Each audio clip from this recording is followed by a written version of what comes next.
વિદ્યાર્થી મિત્રો, last time આપણે જોયું હતું કે ભાઈ કેટલીક પ્રક્રિયાઓ હતી, સંયોગીકરણ પ્રક્રિયા, વિઘટન પ્રક્રિયા, ઘણા બધા પ્રકારની પ્રક્રિયાઓ હતી. અને એ પ્રક્રિયા બાદ હવે નવો સેશન આવે છે આપણી પાસે, વિસ્થાપન પ્રક્રિયા.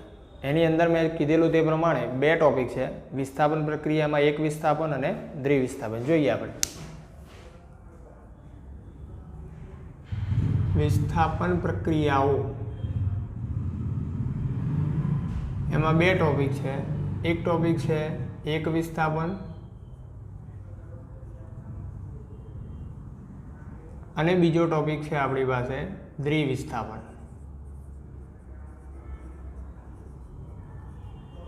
અહીંયા વિસ્થાપન એટલે જગ્યા બદલાય છે.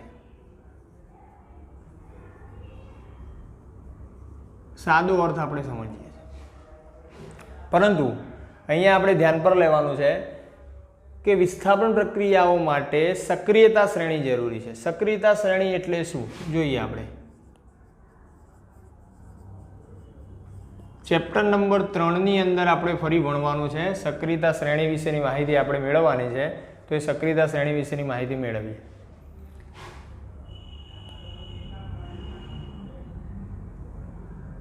એના માટે એક લેંગ્વેજ, એક સ્ટેટમેન્ટ યાદ રાખવાનું કે ભાઈ કેદાર નાથ કા માલી આલू जरा फीके पकाता है. અને છેલ્લો શબ્દ ચા.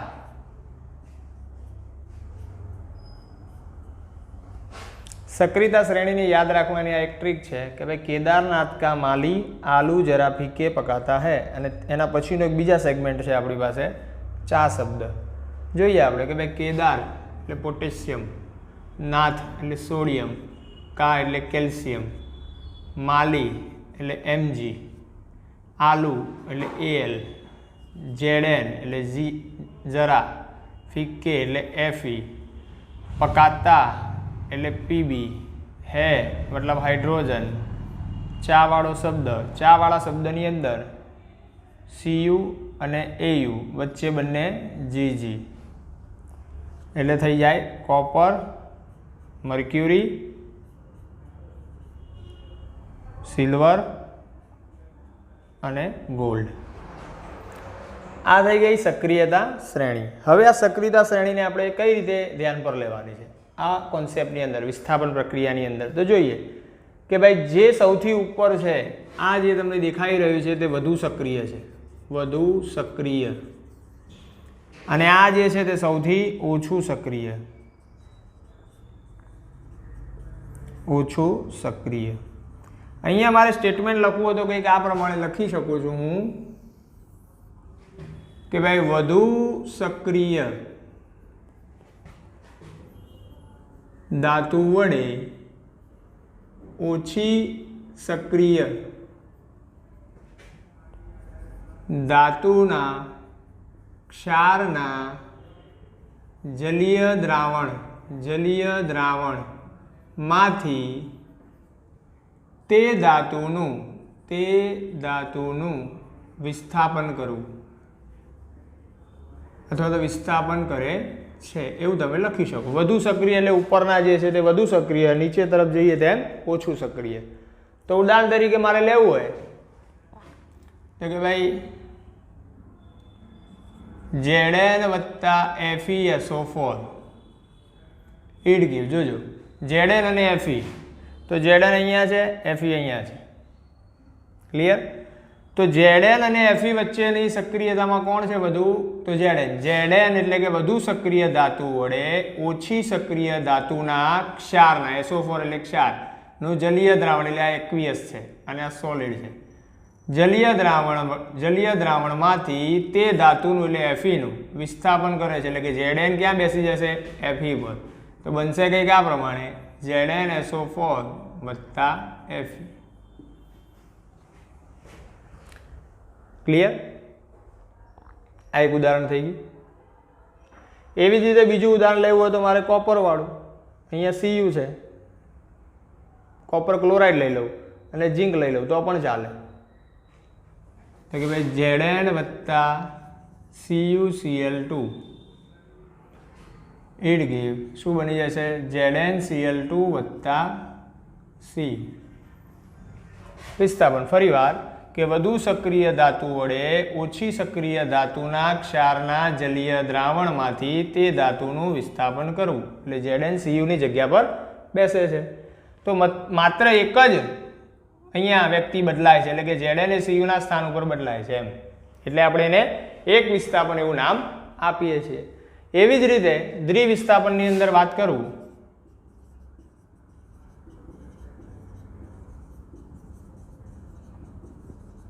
દ્વિવિસ્થાપન પ્રક્રિયાઓ બીજી ભાષામાં કહું તો આયનોની આપલે.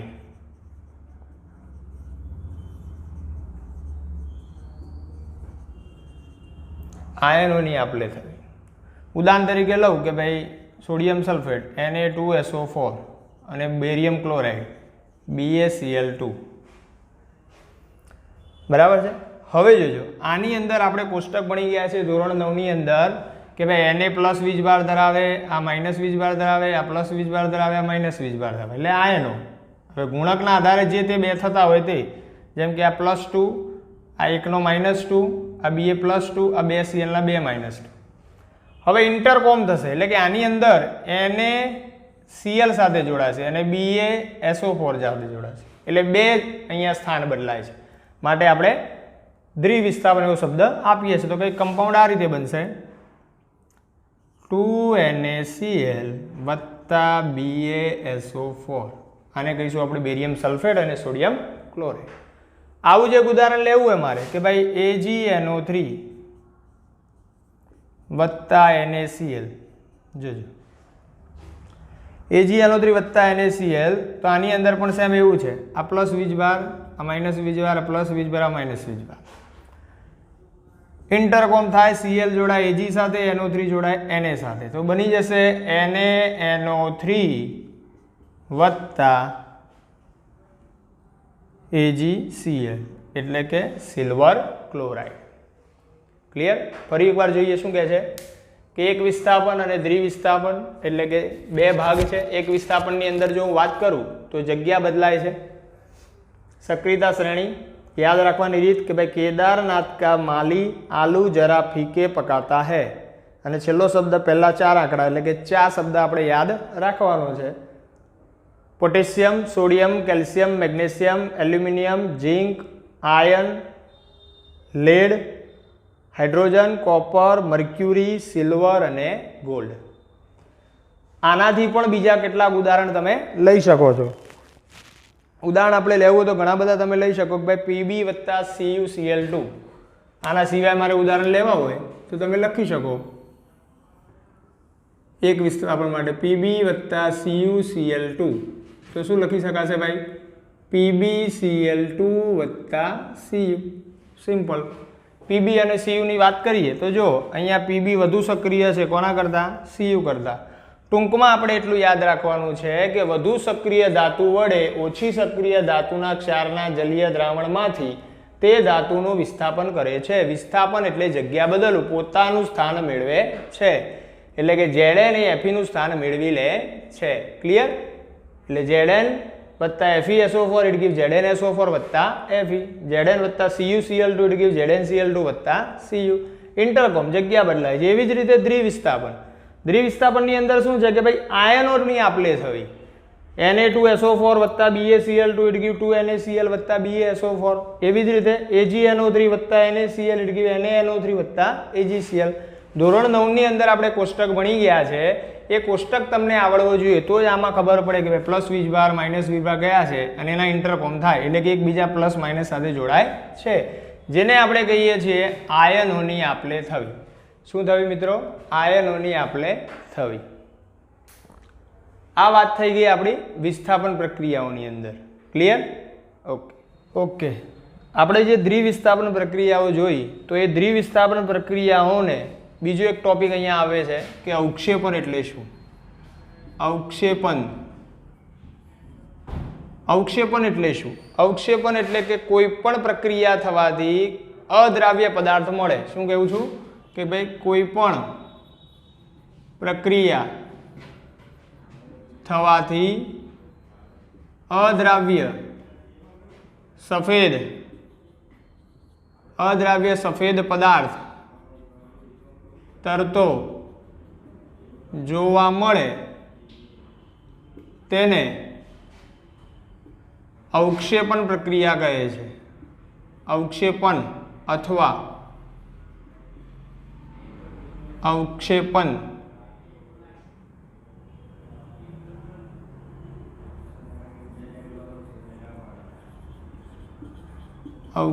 અથવા અવક્ષેપણ પ્રક્રિયા કહે છે. સેમ એના એ જ પ્રક્રિયાઓ, કઈ પ્રક્રિયાઓ જે તમે આ જોઈ રહ્યા છો તે જ. Na2CO3 ફરી વાર લખું એટલે ખબર પડે કે ભાઈ Na2SO4 વત્તા BaCl2 ઇટ ગેવ બની જશે BaSO4 અદ્રાવ્ય બેરિયમ સલ્ફેટ આપણને પ્રાપ્ત થશે વત્તા Na2 એટલે કે 2NaCl મળશે. આવું જ સેમ AgNO3 વાળું પણ તમે લખી શકો કે ભાઈ AgNO3 વત્તા NaCl ઇટ ગેવ AgCl વત્તા NaNO3. આ પ્રકારનું પણ આપણને પ્રાપ્ત થાય. એક પ્રકારના સફેદ કલરના પ્રેસિપિટેટ એટલે કે એક પ્રકારના ફ્યુમ બદલાવ જોવા મળે, રિએક્ટિવિટી થાય એટલે કે એ ધીમે ધીમે સફેદ કલરના આપણને અહીંયા કણ સ્વરૂપે જોવા મળશે, જે પદાર્થ તરતો જોવા મળે છે આપણા લિક્વિડ ઉપર, જેને આપણે અવક્ષેપણ અથવા તો અવક્ષેપિત ઘટક તરીકે આપણે ધ્યાન પર લઈએ છીએ, જેને આપણે અદ્રાવ્ય એવો શબ્દ નામકરણ આપીએ છીએ. ક્લિયર? તો આ વાત થઈ ગઈ વિસ્થાપન ટોપિકની. એની અંદર એક વિસ્થાપન, દ્વિવિસ્થાપન અને સાથે આ અવક્ષેપણનો એક ટોપિક, નાનકડી એક સમજ છે અવક્ષેપણ માટે, તો એ પણ મેં અહીંયા લખી દીધી છે. તો આખો કોન્સેપ્ટ એક જ છે. હવે આવે છે આગળનો ટોપિક જોવાનો છે કે ભાઈ ઓક્સિડેશન અને ઓકે વિદ્યાર્થી મિત્રો, હવે આપણો નવો ટોપિક છે ઓક્સિડેશન અને રિડક્શન. જોઈએ.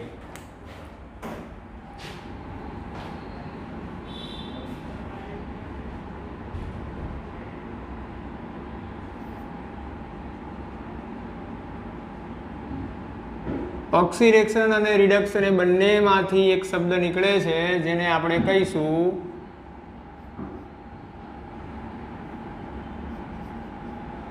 રેડોક્સ. રેડોક્સ એમાં રેડ જે શબ્દ છે એને કહીશું આપણે રિડક્શન. OX શબ્દ છે જેને આપણે કહીશું ઓક્સિડેશન. ઓક્સિડેશન અને રિડક્શન. હવે ઓક્સિડેશનની અંદર જો હું વાત કરું, ઓક્સિડેશન અને ફરીથી લખું છું રિડક્શન, બે શબ્દનો અર્થ ખબર પડી ગઈ કે ભાઈ એવી પ્રક્રિયાઓ કે જેની અંદર ઓક્સિડેશન અને રિડક્શન બંને પ્રક્રિયાઓ હોય તો તેને રેડોક્સ પ્રક્રિયા તરીકે ઓળખવામાં આવે છે. હવે ઓક્સિડેશન કોને કહેવાય અને રિડક્શન કોને કહેવાય તે આપણે ધ્યાન પર લઈએ. ઓક્સિડેશન એટલે ઓક્સિજનનો ઉમેરો. શું કહેવાય ભાઈ? ઓક્સિડેશન એટલે ઓક્સિજનનો ઉમેરો અથવા તો હાઇડ્રોજન દૂર થવો, અથવા તો હાઇડ્રોજન દૂર થવો, અથવા તો ઇલેક્ટ્રોન ગુમાવવો. શું કહે છે ભાઈ? ઇલેક્ટ્રોન ગુમાવવો. આ ત્રણેયનો વસ્તુનો મતલબ એ થાય કે એવી પ્રક્રિયા હોય કે જેમાં ઓક્સિજનનો ઉમેરો થતો હોય તો એને ઓક્સિડેશન કહેવાય. એવી પ્રક્રિયાઓ કે જેમાં હાઇડ્રોજન દૂર થતો હોય તો પણ ઓક્સિડેશન કહેવાય. અને એવી પ્રક્રિયાઓ કે જેમાં ઇલેક્ટ્રોન ગુમાવતા હોય તો પણ શું કહેવાશે? ઓક્સિડેશન.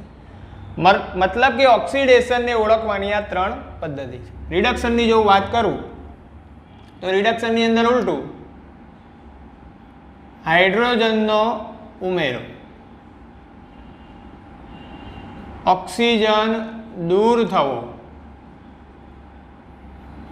અને ઇલેક્ટ્રોન મેળવવો. આ કોન્સેપ્ટ આપણે ધ્યાન પર લેવાનો છે. અહીંયા આપણને એક પ્રવૃત્તિ આપેલી છે કોપર ઓક્સાઇડ કે ભાઈ કોપર ઓક્સાઇડ નામનો એક પદાર્થ, એટલે કે પ્રવૃત્તિની અંદર કંઈક આ પ્રમાણે આપેલું છે કે ભાઈ કોપર ઓક્સાઇડમાં થતું ઓક્સિડેશન સમજાવો. તો પ્રવૃત્તિની અંદર કંઈક આ પ્રમાણે થાય સિમ્પલ રિએક્શનની અંદર કે ભાઈ Cu વત્તા O2 લઉં તો 2Cu ઇટ ગીવ 2CuO. આ બની ગઈ કોપર ઓક્સાઇડ. સિમ્પલ. હવે કોપરની અંદર શું થયું ભાઈ? ઓક્સિજનનો ઉમેરો થયો. શું થયું ભાઈ? ઓક્સિજનનો ઉમેરો. આ ઓક્સિજનનો ઉમેરો એટલે શું બની ગઈ કહેવાય? કોપર ઓક્સાઇડ, જેનો રંગ કાળો હોય છે. યાદ રાખવાનું છે આપણે, કાળો રંગ. તો આ પ્રક્રિયાને કહીશું આપણે ઓક્સિડેશન પ્રક્રિયા, કારણ કે ઓક્સિજનનો શું થયો ભાઈ? ઉમેરો. શું થયો ભાઈ? ઉમેરો. આ જ પ્રક્રિયાની અંદર પહેલા શું કીધું ભાઈ? કે કોપર લો, કોપરને હવાની હાજરીમાં ગરમ કરો, ત્યારે શું થશે? 2Cu એટલે કે કાળો રંગનો કોપર ઓક્સાઇડ પ્રાપ્ત થાય. મતલબ બંને જોડાય છે, જોડાઈને શું મળી જાય છે? 2Cu copper oxide. કાળો રંગ જેનો કહેવામાં આવે છે, આપણે યાદ રાખવાનું છે, એક પ્રકારનું ઓક્સાઇડનું સ્તર એના પર લાગે છે. આ જ કોપર ઓક્સાઇડને જ્યારે હાઇડ્રોજનની હાજરીમાં રાસાયણિક પ્રક્રિયા કરવામાં આવે તો Cu અલગ પડી જાય અને વત્તા H2O પાણી. મતલબ હવે આ શું થયું કહેવાય ભાઈ? હાઇડ્રોજનનો ઉમેરો. ધ્યાન પર લેજો, હાઇડ્રોજનનો ઉમેરો. આ આપણને પ્રવૃત્તિની અંદર આપેલું છે. શું કહેવા માંગુ છું ભાઈ? પ્રવૃત્તિની અંદર આપણને આ ટોપિક આપેલો છે. આના સિવાય પણ તમે ઘણા બધા ઉદાહરણ આપી શકો ઓક્સિડેશન માટે અને રિડક્શન માટે પણ. આ 2Cu વત્તા O2 it give 2Cu copper oxide, કાળો રંગ બને છે, ઓક્સિજનનો ઉમેરો થયો એટલે કહેવાશે ઓક્સિડેશન પ્રક્રિયા.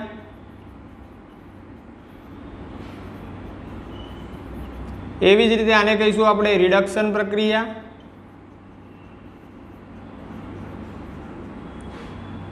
બીજા ઉદાહરણ આપણે લેવા હોય તો કંઈક આ પ્રમાણે લઈ શકીએ કે ભાઈ ઓક્સિડેશન પ્રક્રિયાના ઉદાહરણ.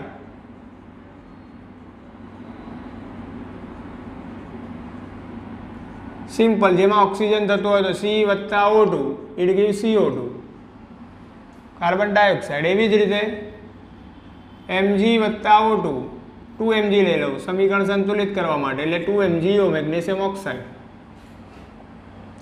આ લીધું તે ફરીવાર લેવું તો પણ લઈ શકો. 2Cu વત્તા O2 it give 2CuO copper oxide. તો આ થઈ ગઈ ઓક્સિડેશન પ્રક્રિયા. એવી જ રીતે રિડક્શન પ્રક્રિયા.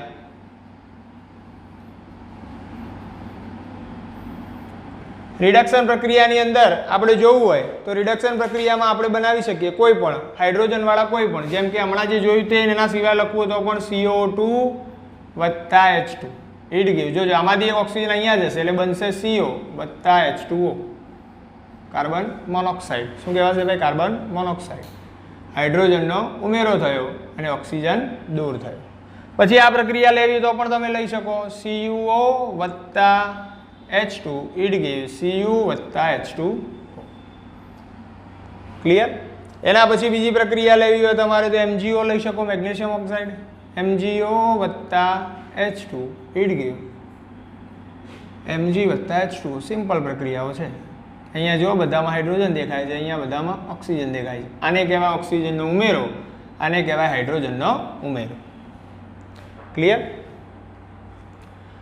હવે મેં કીધું તે પ્રમાણે કે કેટલીક પ્રક્રિયાઓ એવી છે કે જે ઓક્સિડેશન અને રિડક્શન બંને પ્રક્રિયાઓને ધ્યાન પર લેવી પડે. તો એમાંની આ એક પ્રક્રિયા છે CuO વત્તા H2 ઇટ ગીવ Cu વત્તા H2.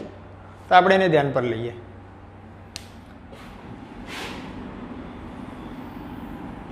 અહીંયા જ નીચે બતાવી દઉં છું એટલે આઈડિયા આવી જશે તમને. આના આ જ પ્રક્રિયા CuO વત્તા H2 ઇટ ગીવ Cu વત્તા H2O. હવે જોજો આમાંથી ઓક્સિજન દૂર થઈને શું બને છે? Cu. એટલે CuO માંથી Cu બને તો એને કહેવાય રિડક્શન પ્રક્રિયા. શું કહીશું ભાઈ? રિડક્શન પ્રક્રિયા. H2 માં ઉમેરો થયો ઓક્સિજનનો એટલે એને કહીશું આપણે ઓક્સિડેશન પ્રક્રિયા. ઓક્સિડેશન પ્રક્રિયા સિમ્પલ ટોપિક છે. એટલે કે ઓક્સિડેશન અને રિડક્શન આ બંને પ્રક્રિયાઓ હોવાને કારણે આપણે એને શું કહીએ છીએ ભાઈ? રેડોક્સ પ્રક્રિયા. શું કહીશું ભાઈ આપણે એને? રેડોક્સ પ્રક્રિયા. CuO માંથી Cu એટલે રિડક્શન અને H2 માંથી H2O એટલે ઓક્સિડેશન. ક્લિયર? હવે આના સિવાય એક પ્રક્રિયા બીજી ચોપડીમાં આપણને આપેલી છે ZNO વત્તા C. જોજો ZNO વત્તા C ઇટ ગીવ Zn વત્તા CO. થોડુંક નીચે લખું જેથી કરીને દેખાય.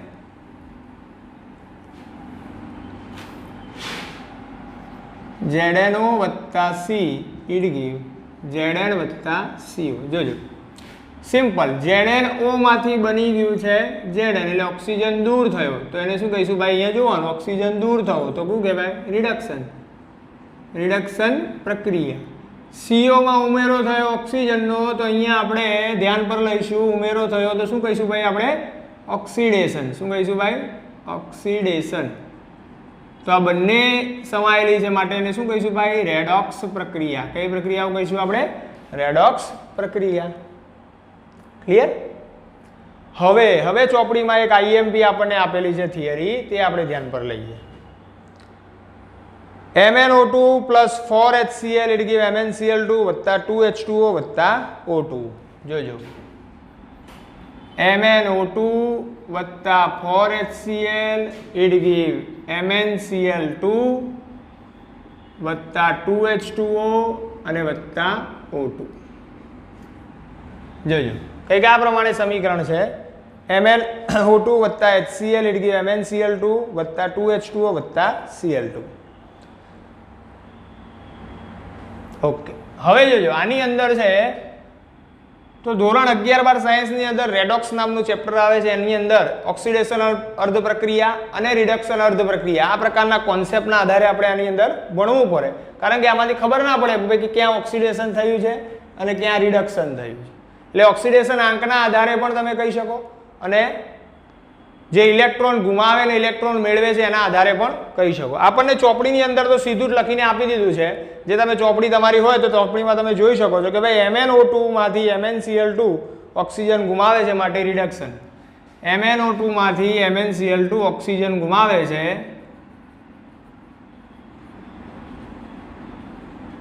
માટે રિડક્શન. શું કહીશું ભાઈ આપણે? રિડક્શન.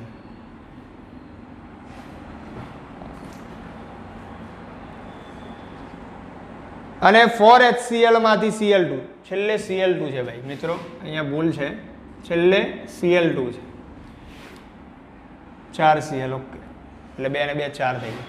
એટલે 4Cl માંથી 4HCl માંથી શું મળે છે ભાઈ? Cl2.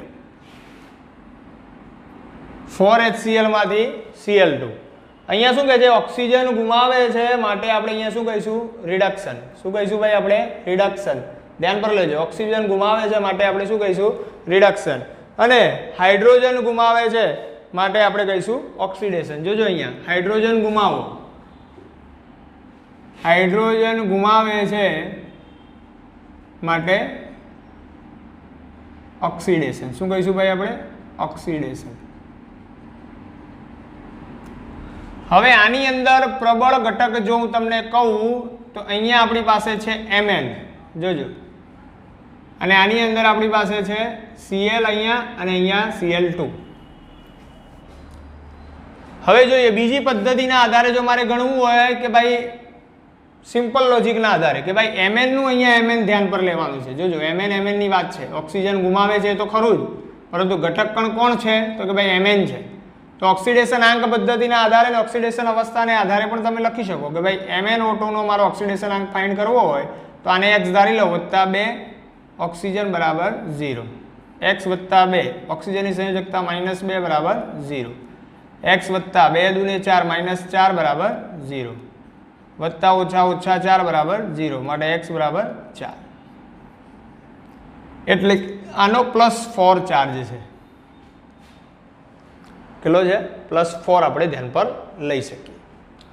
હવે આપણે MnCl2 ની અંદર વાત કરું તો MnCl2 x વત્તા 2 કૌંસમાં Cl બરાબર 0, x વત્તા 2 કૌંસમાં -1 બરાબર 0, x વત્તા 2 એકા 2 -2 બરાબર 0, x વત્તા ઓછા ઓછા 2 બરાબર 0 માટે x બરાબર 2. હવે જો આની અંદર સંખ્યા રેખા જો હું દોરી બતાવું તો કંઈક આ પ્રમાણે સંખ્યા રેખાની અંદર આપણે ભણી ગયા છે કે ભાઈ 0 1 2 3 4 5 -1 -2 -3 -4. હવે આપણી પાસે છે 4 થી કઈ તરફ ગયા છે આપણે? 2 તરફ. એટલે કે ઓક્સિડેશન આંકમાં ઘટાડો તો એને શું કહીશું આપણે? રિડક્શન. ઓક્સિડેશન આંકની અંદર શું થયું મિત્રો? ઘટાડો માટે આપણે શું ધ્યાન પર લઈશું? રિડક્શન. એવી જ રીતે મારે બોલવું હોય બીજું કંઈક ઉદાહરણ આપવું હોય શેના માટે તો કે ભાઈ Cl2 MnCl2 માટે અને Cl2 અહીંયા મારે x આને નહીં પણ આને ધારી લેવાનો, અહીંયા મૂકી દેવાના 4, તો 4 દૂને 8 ને આ તો 0 છે જ, એટલે 0 થી પ્લસ તરફ જશે એટલે વધારો કહેવાય, વધારો થાય એટલે ઓક્સિડેશન. શું કહીશું ભાઈ આપણે? ઓક્સિડેશન. આ કોન્સેપ્ટને આપણે ધ્યાન પર લેવાનો છે. ઇન શોર્ટ 10મા માટે તો તમે આટલું લો તો પણ ચાલે કે ભાઈ MnO2 વત્તા 4HCl ઇટ ગીવ MnCl2 વત્તા 2H2O વત્તા Cl2. સીધો કોન્સેપ્ટ એવો દેખાય છે કે ભાઈ MnO2 માં ઓક્સિજન હતો, ઓક્સિજન દૂર થઈ ગયો, બન્યું શું કે ભાઈ MnCl2, એટલે ઓક્સિજન ગુમાવે છે માટે રિડક્શન. એવી જ રીતે 4HCl હવે સીધું રહી ગયું આપણી પાસે Cl2, તો આ H માં H દૂર થઈ ગયો, H ગુમાવે તો એને શું કહીશું ભાઈ આપણે? ઓક્સિડેશન. મેં શરૂઆતમાં જ તમને કીધું કે ભાઈ આ ત્રણ કોન્સેપ્ટને ધ્યાન પર લેવાનો. ઓક્સિડેશન કોને કહેવાય કે ભાઈ ઓક્સિજનનો ઉમેરો હોય તો ઓક્સિડેશન, હાઇડ્રોજન દૂર થતો હોય તો ઓક્સિડેશન, ઇલેક્ટ્રોન ગુમાવતો હોય તો ઓક્સિડેશન. એવી જ રીતે રિડક્શન, હાઇડ્રોજનનો ઉમેરો થતો હોય તો રિડક્શન, ઓક્સિજન દૂર થવો તો રિડક્શન, ઇલેક્ટ્રોન મેળવવો તો પણ રિડક્શન. તો આ બધા જ કોન્સેપ્ટ ઓક્સિડેશન અને રિડક્શન ટોપિકના છે કે જે આપણે આ સેશનની અંદર જોવાના છે. ઓક્સિડેશન પ્રક્રિયા અને રિડક્શન પ્રક્રિયા, જે ધ્યાન પર અહીંયા બધા જ કોન્સેપ્ટ મેં લખીને આપી દીધા છે. જરૂર જણાય ત્યાં મેં એક્ઝામ્પલ પણ આપ્યા છે, પણ આ બધાની અત્યારે આપણા 11મા ધોરણ માટે, 10મા ધોરણ માટે જરૂર નથી, 11-12 સાયન્સ માટે જરૂરી છે, તો આગળ આવશે શીખવાનું. અહીંયા તો સીધું યાદ રાખવાનું, ઓક્સિજન અહીંયા નથી, અહીંયા છે ને અહીંયા નથી એટલે દૂર થયું તો સીધું રિડક્શન. હાઇડ્રોજન અહીંયા છે અને અહીંયા નથી માટે સીધું હાઇડ્રોજન ગુમાવે છે માટે ઓક્સિડેશન. ક્લિયર?